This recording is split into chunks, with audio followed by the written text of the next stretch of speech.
Let me give you the top 10 reasons to work with the steelworkers. And of course, digital residual rights to the Writers Guild. Number 10, we're deeply principled and therefore completely for sale. We make alliances in bankruptcies. We're not a common carrier. We have no obligation to make the same deal with everybody, and we don't. We're not a fiduciary. We are bound by a different standard under law, and we use that. We have no inherent loyalty to a company, largely because we've learned that the company has no inherent loyalty to us. To us, the name on the door is bullshit. What matters is that the jobs be saved, that the company be well run, that it be well capitalized, that it be well managed. But the particular name is of no moment. We're loyal. So when we're bought, we generally tend to stay bought. And we know how to make a deal. Number 8, we're a pretty creative adversary.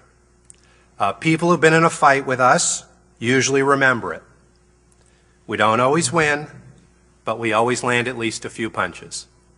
So if you choose the other side, you can usually remember that you've been in a fight with the steelworkers. Number 7, we're the good guys. Now we know that doesn't count for much, but there is a courtroom now and again where the judge actually worries about the entity and does actually worry about reorganizing it and does actually worry about the jobs and the lives that it affects. And so if you can put the white hat on, at least for a brief moment, it's probably not a bad idea. Number 6, we're okay with you getting yours as long as we get ours. Relatively speaking, we're actually pretty cheap. We leave our politics at the door. In fact, our general experience is that we work better with Republicans. We find the Democrats to be confused. We have a saying in the union, and so I want to warn you if you ever come to see us. If you tell us your dad was a steel worker, we run the other way.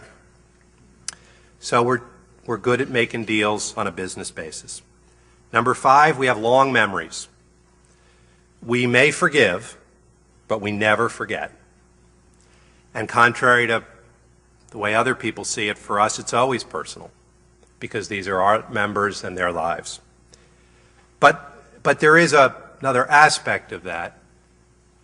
Most people in the financial community are what I would call transactional, which is to say they look at a particular situation, they analyze it as it is, they do the deal or not do the deal, and they move on to the next one.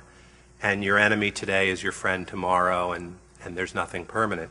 For us, given our members' relationship to these factories and these circumstances that they're in, for us it is relational, not transactional. And so having long memories and remembering what happened before is very important to us. Number 4, we do need partners. Our leverage in these situations tends to be negative leverage. We have a significant ability in some cases we don't have any, but we have a significant ability in some of these cases to block what we don't like. But a company in trouble cannot reorganize simply with negative leverage. A company in trouble needs to change, and oftentimes the change requires either new capital, new management, or something new. And we don't have that. We don't have money. Our members have their wages, but we don't have capital to invest. The union itself has no capital. We're actually prohibited by law from investing in our employers, and in any event we wouldn't do it. So we have no capital to bring to bear, and we're not management. We have a lot of ideas about how to run companies, but we don't pretend that we run companies. So we do need partners, and we look for them, and we try to work with them. Number 3, you can tell your kids you did something good. We're not as cool as Obama. We're not even as cool as Hannah Montana. But it is something you can tell your kids, and that's probably not a bad idea. We're more fun to hang out with. Number 2. We won't compete with you for a spot at the 92nd Street Y preschool.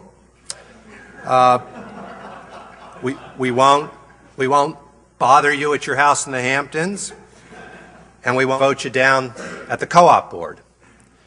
So we're really a lot more fun to hang out with. And number one, and most important, we're good for billable hours. We're complicated, we're difficult, you can sell your expertise, and so knowing something about the union is good for business.